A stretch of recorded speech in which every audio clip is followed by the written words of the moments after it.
అందరికీ నమస్కారం. Telangana CM Revanth Reddy group 2 నియామక పత్రాల పంపిణీ కార్యక్రమంలో ఉద్యోగుల పట్ల ఇటు నిరుద్యోగులకు జాబ్ క్యాలెండర్ సంబంధించి కొన్ని కీలక వ్యాఖ్యలు చేశారు ఉద్వేగభరితంగా. వాటికి సంబంధించి పూర్తి వివరాలు తెలుసుకుందాం.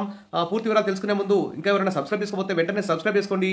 వీడియో చాలా మంది చూస్తున్నారు, లైక్ చేయలేదు. ఖచ్చితంగా ఒక లైక్ చేస్తారని నేను ఎక్స్పెక్ట్ చేస్తున్నాను. ఇక విషయంలోకి వెళ్తే, తల్లిదండ్రులను పట్టించుకోకుంటే జీతంలో 10 నుంచి 15% కోత విధించి డైరెక్ట్గా తల్లిదండ్రుల ఖాతాలోనే ఉద్యోగులకు ఎలాగైతే ఫస్ట్ తారీఖు జీతం పడుతుందో అలాగనే ఈ 10 నుంచి 15% ఉద్యోగుల ఖాతాల నుంచి కట్ చేసి తల్లిదండ్రుల ఖాతాలో వేస్తామని చెప్పేసి ఆ విధంగా చట్టం తీసుకొస్తామని చెప్పి సీఎం రేవంత్ రెడ్డి ఉద్వేగభరితంగా కీలక వ్యాఖ్యలు అయితే చేయడం జరిగింది.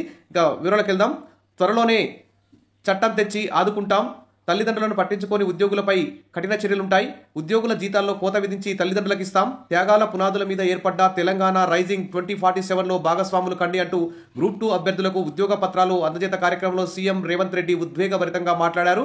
నిస్సహాయకులకు సహాయం అందించడమే ఉద్యోగుల బాధ్యత అని గ్రూప్ 2 ఉద్యోగాలకు ఎంపికైనటువంటి దాదాపు 783 మంది అభ్యర్థులకు CM Revanth Reddy, deputy CM బట్టి విక్రమార్క, సిఎస్ రామకృష్ణారావు, మంత్రి పొన్నం ప్రభాకర్ చేతుల మీదుగా నియామక పత్రాలు అయితే అందజేశారు.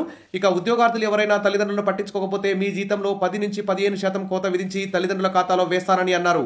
1వ తేదీన మీ జీతం ఎలా వస్తుందో అలాగే మీ తల్లిదండ్రుల ఖాతాలో 1వ తేదీనే జీతం పడుతుందని, దీనికోసం త్వరలో చట్టం తీసుకొస్తామని సీఎం రేవంత్ రెడ్డి సంచలన వ్యాఖ్యలైతే ప్రకటన అయితే చేశారు. ఇక హైదరాబాద్ శిల్పకళా వేదికలో నిన్న జరిగిన కార్యక్రమంలో గ్రూప్ 2 అభ్యర్థులకి నియామక పత్రాలు అందజేశారు. ఇక కొలువుల పండుగ జరుగుతుంది. దాదాపు రాష్ట్రంలో ఇప్పటికే 60,000 ఉద్యోగాలు భర్తీ చేశాం. ఆల్రెడీ జాబ్ క్యాలెండర్ విడుదల చేశాం, కానీ కొన్ని అనివార్య కారణాల వల్ల జాబ్ క్యాలెండర్ని రీషెడ్యూల్ చేస్తున్నాం.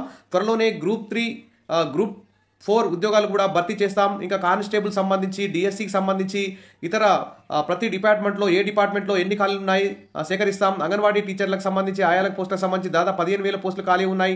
ఈ విధంగా అన్ని డిపార్ట్మెంట్లకు సంబంధించి పోస్టులన్నింటినీ భర్తీ చేస్తామని చెప్పేసి జాబ్ క్యాలెండర్పై కూడా సీఎం రేవంత్ రెడ్డి గారు అయితే కీలక ప్రకటన అయితే చేయడం జరిగింది. ఇక శిల్పకళా వేదికలో గ్రూప్ 2 నియామక పత్రాల కార్యక్రమం, అభ్యర్థులకు ఉద్యోగ పత్రాలు అందజేసిన సీఎం రేవంత్ రెడ్డి. ఇక రాజ్యసభలో బలం లేకున్నా తెలంగాణ ఇచ్చింది కాంగ్రెసే, రేవంత్ నేతృత్వంలో ఇందిరమ్మ రాజ్యం, యువతకు ఆశ, స్కిల్ యూనివర్సిటీతో ప్రైవేటు ఉద్యోగాలకు మార్గం సుగమం చేస్తున్నామంటూ బట్టి విక్రమార్క అయితే చెప్పారు. ఇక మిమ్మల్ని తెలంగాణ పునర్నిర్మాణంలో భాగస్వాములు చేసే బాధ్యత టీజీపీఎస్సీ తీసుకుంది. మీరు మేము వేరు కాదు, మీరు మేము మేమే మీరు, చీకటి రోజులు పోవాలి, నిరుద్యోగుల జీవితాల్లో వెలుగులు నింపాలని గ్రూప్ 1 విషయంలో సమస్యలన్నింటినీ ఎదుర్కొని నియామక పత్రాలు అందజేశాం. అలాగే గ్రూప్ 2 విషయంలో కూడా చాలా స్పీడ్గా నియామకాలు అయితే అందజేస్తున్నాం.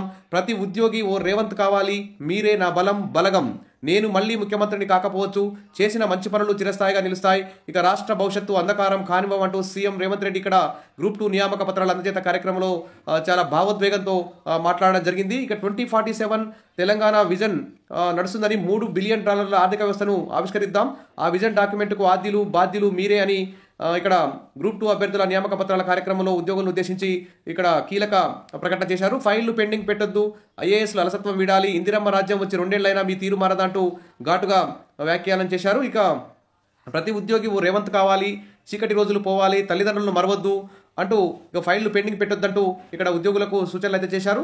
ఇది ఉద్యోగులకు సంబంధించి. ఇక తెలంగాణ ఉద్యోగులకు సంబంధించి ఇక మరొక డిఏ కూడా 6 నెలలు కావస్తుంది, 6 నెలలకు ఇస్తామని చెప్పారు, వాగ్దానం హామీ ఇచ్చారు. కాబట్టి మరో డిఏ కూడా నవంబర్లో వచ్చే విధంగా తెలంగాణ ప్రభుత్వం కీలక నిర్ణయం తీసుకుంటుందని చెప్పి ఉద్యోగులందరూ ఎదురుస్తున్నారు. నిరుద్యోగులు కూడా జాబ్ క్యాలెండర్ని త్వరగా విడుదల చేయాలని, ఇటు డిఎస్సి కానీ, కానిస్టేబుల్ కానీ, తర్వాత పీఈటీ పోస్టులు కానీ, అంగన్వాడీ టీచర్ ఆయా పోస్టులు కానీ, ఇతర అన్ని అగ్రికల్చర్, జెన్కో, ట్రాన్స్కో, ఈ విధంగా అన్ని డిపార్ట్మెంట్లకు సంబంధించి ఇక వెంటనే జాబ్ క్యాలెండర్ రిలీజ్ చేసి వెంటనే పోస్టులు భర్తీ చేసే విధంగా చర్యలు తీసుకోవాలని చెప్పి కూడా అభ్యర్థులందరూ కూడా, ఆశాభావాలందరూ కూడా ప్రభుత్వం మీద ఆశతో ఎదురుస్తున్నారు. మరి ప్రభుత్వం వెంటనే జాబ్ క్యాలెండర్ రీషెడ్యూల్ చేసి వెంటనే విడుదల చేయాలి, ఉద్యోగులకు కూడా డిఏలు ఇవ్వాలి. ఉద్యోగులు ప్రభుత్వం ఒకటే అని సీఎం గారు అయితే ఇక్కడ ఘాటుగా ప్రసంగించారు. మరి అదే బాటలో మరి ఉద్యోగ ఫ్రెండ్లీ గవర్నమెంట్గా తెలంగాణ ప్రభుత్వం అయితే ముందుకు పోవాలని చెప్పి ఆశిద్దాం. Wish all the best. మరిన్ని అప్డేట్స్ కోసం మన ఛానల్ని సబ్స్క్రైబ్ చేసుకోండి, వీడియోస్ అయితే లైక్ చేసి ఉండండి. Thank you.